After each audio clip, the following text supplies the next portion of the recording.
Hello and welcome. My name's Richie Venton. I'm the Scottish Socialist Party National Trade Union Organiser, and I'm here today to have a quick conversation with Ken Ferguson, the editor of the Scottish Socialist Voice, and Jake Molloy, the RMT Union Organiser for offshore workers offshore from Scotland. And welcome to both of you. We're here to quickly discuss and preview the Scottish Socialist Voice Public Forum next Thursday, the 25th, on the theme of COVID, climate change, and the fight for workers' rights. Now, Jake, we're very privileged at the fact that you're one of the speakers, a guest speaker at the event. And the first thing, just for particularly younger viewers, younger than me, to ask you a bit about yourself, the fact that you've got roots in the offshore industry, and although you're now part of the RMT union, the offshore section, I realise that in the 1980s you helped to form what is called the Offshore Industry Liaison Committee. Could you just quickly give the context of that and what kind of issue triggered that formation and what it aimed at? Aye, certainly, Richie. I went offshore in 1980 and we didn't see trade unions. There was no trade union activity in the offshore side, the production side, operational side. Trade unions were working on the hookup, the construction, but as soon as first oil came, trade unions were finished. And they mentioned the word trade union would see you run off. 88, Piper blew apart, killed 167 men, and that was the trigger for workers to find their voices. And we did that initially through the Offshore Industry Liaison Committee. Tried to bring the trade unions together to work as a coordinated group. Sadly, that failed, and OILC took the step of becoming an independent trade union. And then in 1997, I was elected in the General Secretary's post of OILC, and I was the General Secretary of that small independent trade union for 11 years before we merged with RMT. Bob Crow came knocking on our door, and who could resist Bob's persuasion? It was an organisation, it still is an organisation of elected officials and a democratic body, member-led, and that fitted with the structure of OILC. So we became the offshore arm of RMT in 2008. Okay, and I'm assuming, I gather from what you just said, that was in the aftermath of the Piper Alpha disaster, the death at sea of 167, that safety was probably the big driving force. Is that still a major issue in the industry today, particularly in the year of the plague of the COVID crisis? Yeah, it's absolutely front and centre of everything that goes on offshore. It's an environment which is unique in its nature. It's a hotel, a dock, an airport, a refinery, any number of hazards and major accident hazard.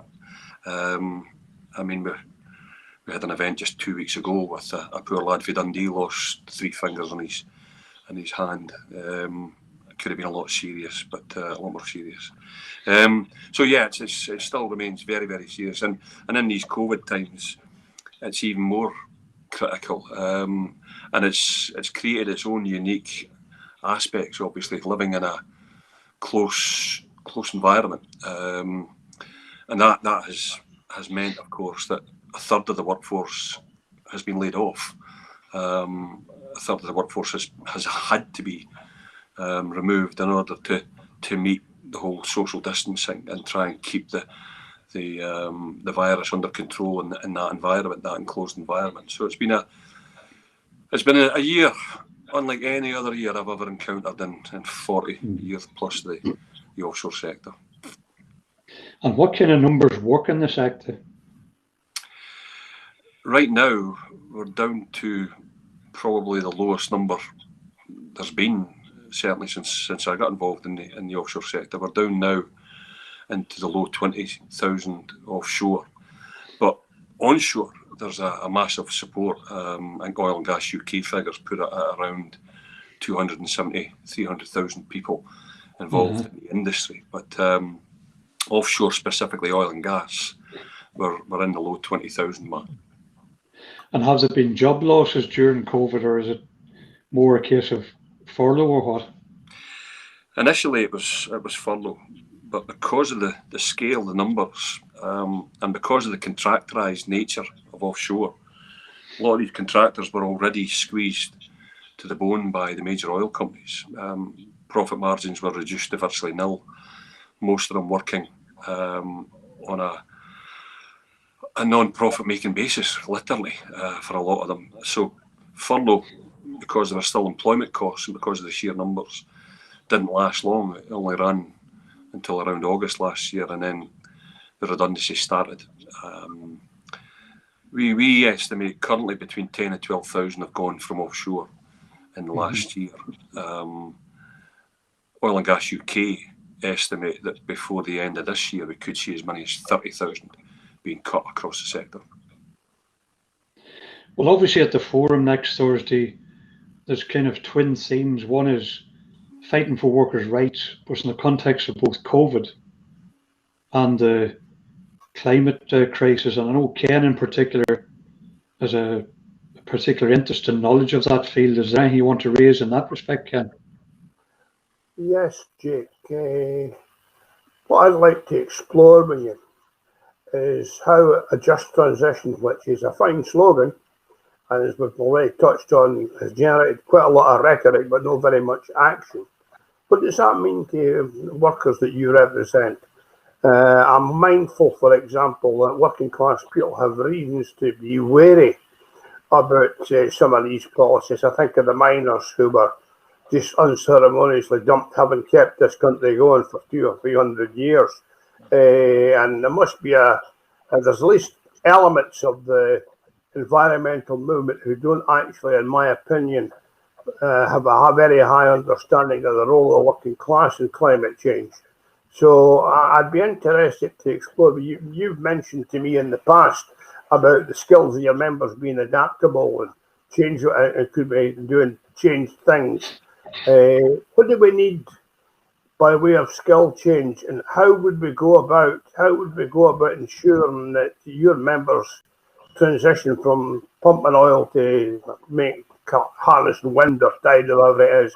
And of course, at the same time, do we need to explore things like public ownership of these resources?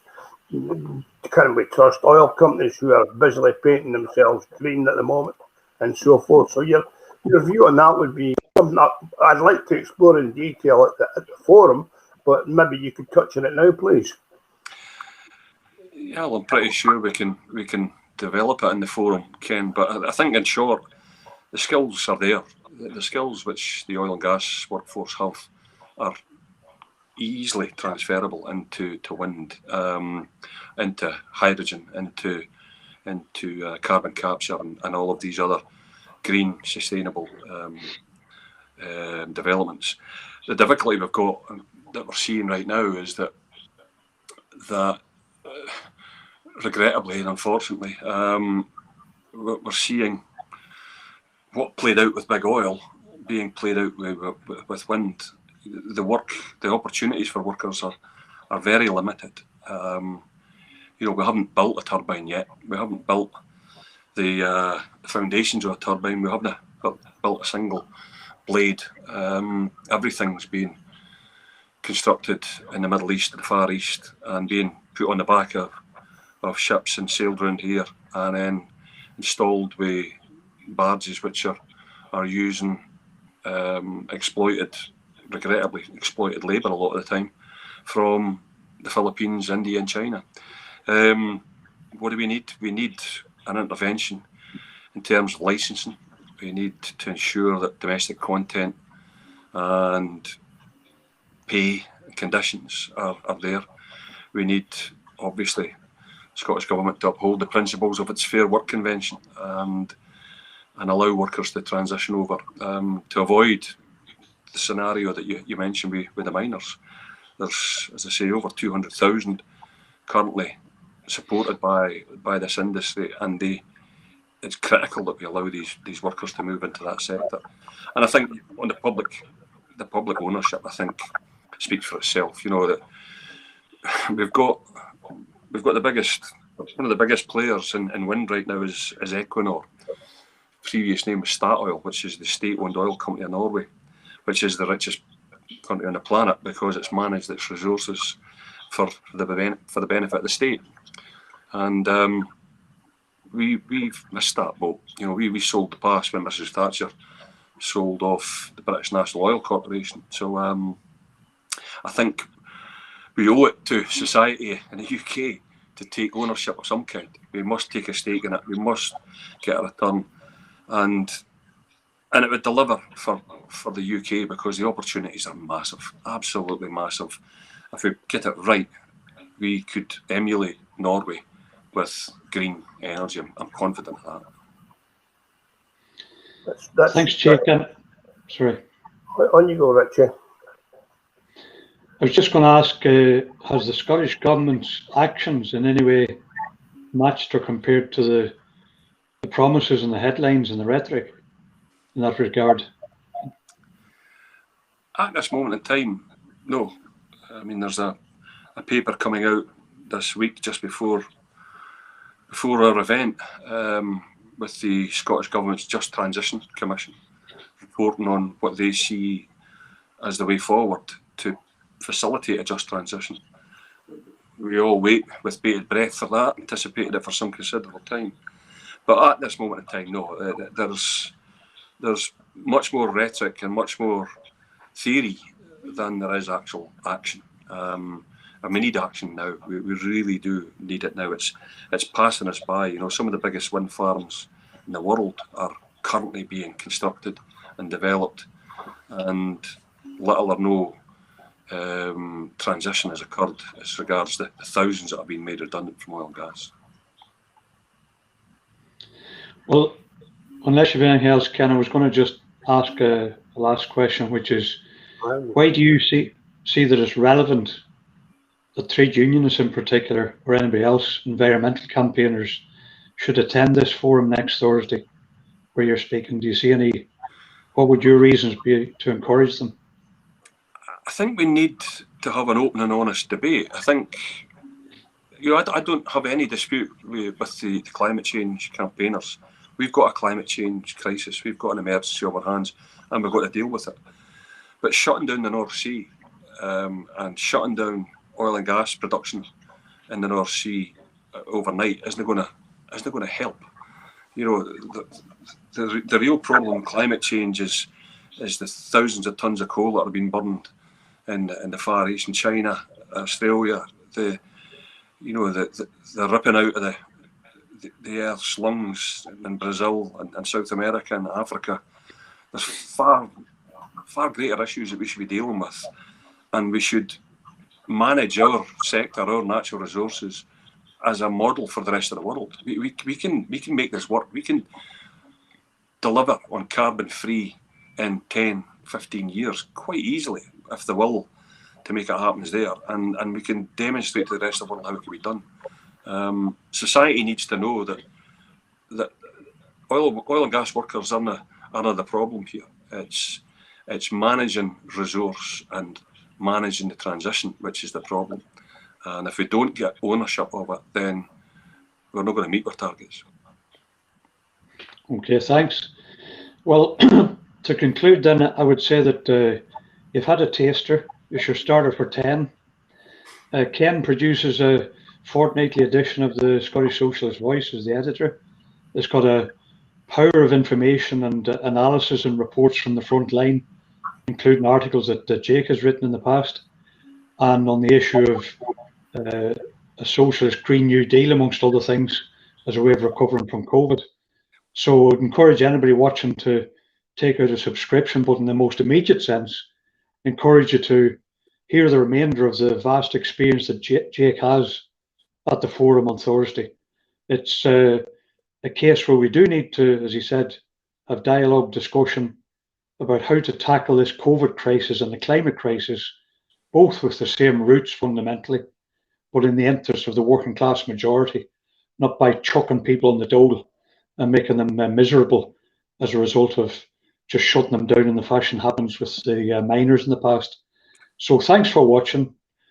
Book your tickets, book early, book often, as they said in a certain country, sort of, and come along on Thursday at 7 o'clock by Zoom. Thanks a lot.